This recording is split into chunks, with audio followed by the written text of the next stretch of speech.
Every weekend across Scotland, underage youngsters are putting themselves at risk by binge drinking.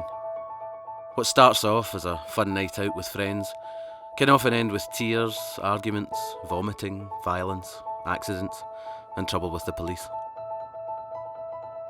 And it is here that these nights often end.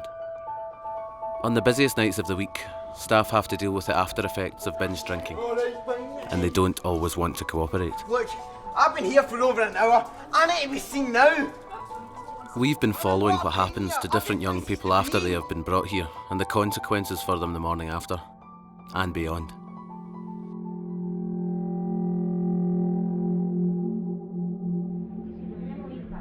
It's just after 9 o'clock on a busy Friday night, and A&E is already in full swing. Sophie is 15 and has just been brought into the department following a road traffic incident.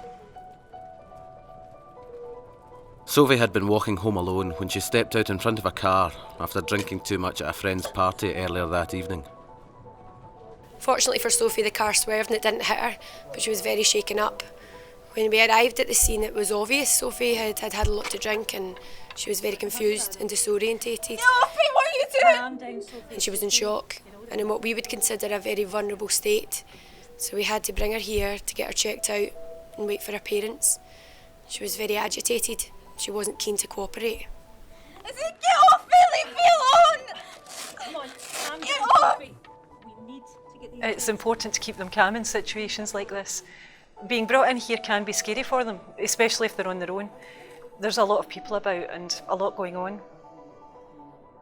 Oh, what are you saying out there? I tell you, I'm not hanging about here. You want to get and sort me out? Hey! I can see you out there walking by.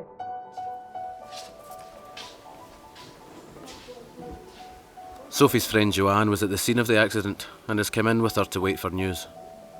When I realised Sophie had left the party on her own, I went after her to try and find her. I knew how drunk she was. So when I saw her, she was about to step in front of the car and I was screaming at her to stop, but she just didn't seem to hear me. If Sophie had been hit by the car, she could have sustained serious or life-threatening injuries, such as brain damage. She could have been paralysed, or worst case scenario, we could have had a fatality. And sadly, I've seen this happen all too often before. I think, Sophie, you've been a very lucky girl.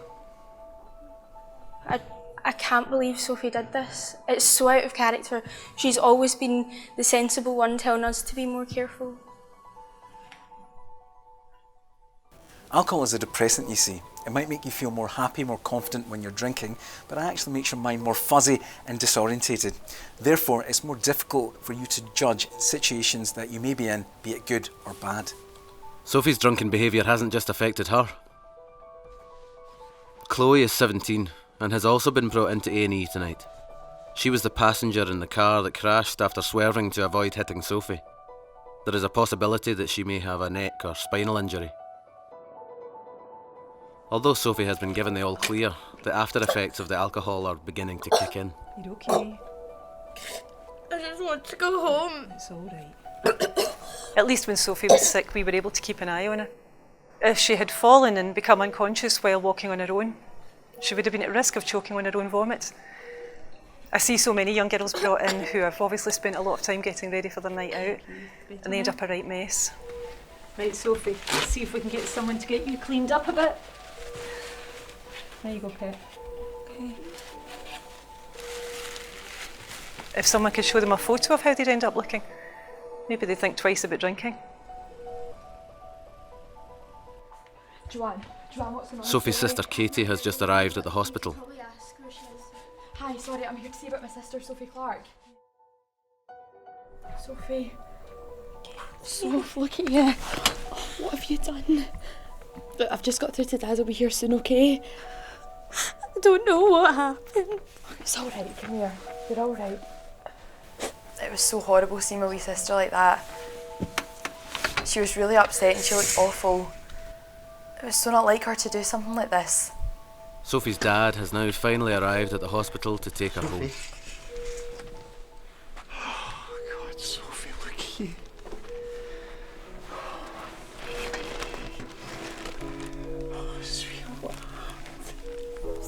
sorry. It's okay. We can talk.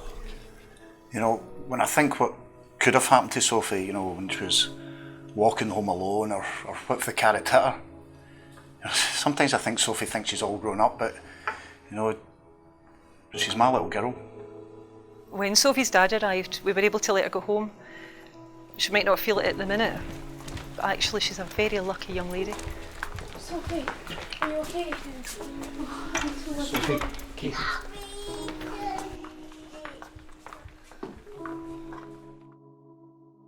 Sophie is now at home, safe and well, but tomorrow morning she will have to face up to the consequences of her drunken behaviour.